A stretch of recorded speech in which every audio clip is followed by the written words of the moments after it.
नचिकेता ने छोटी सी उम्र में ही उस ज्ञान को प्राप्त किया था जिसे बड़े बड़े ज्ञानी भी प्राप्त नहीं कर सके थे। नचिकेता की कथा त्याग और ज्ञान के महत्व को बताती है। पौराणिक कथा के अनुसार नचिकेता उद्दालक नाम के एक ऋषि की संतान थे।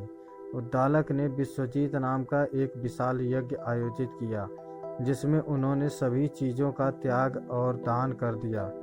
यज्ञ के दौरान 5 वर्ष के नचिकेता ने अपने पिता से प्रश्न किया कि वे सभी चीज़ों का दान कर रहे हैं तो मुझे किसे दान में देने जा रहे हैं। क्रोधित होकर इस पर उसके पिता ने नचिकेता से कहा वे उसे यम को दान में देंगे।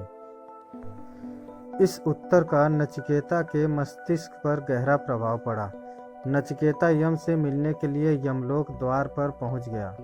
उस समय यम भ्रमण पर थे।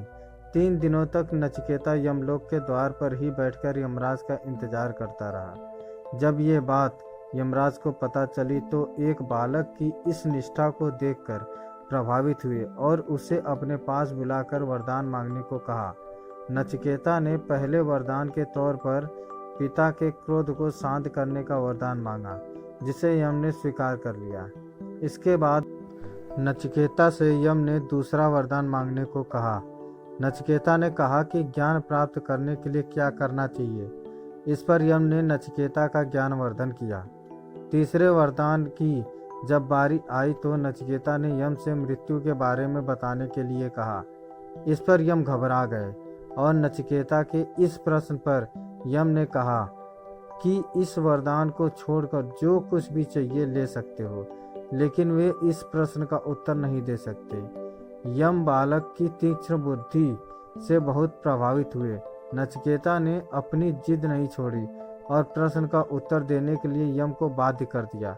तब नचिकेता को आत्मज्ञान की प्राप्ति हुई। तो दोस्तों, ये थी एक 5 वर्ष के बालक नचिकेता की कहानी। तो आपको ये कहानी कैसी लगी हमें कमेंट करके ज़रूर बताइए, और अगर अच्छी लगी तो शेयर कीजिए, सब्सक्राइब कीजिए, लाइक कीजिए। धन्यवाद।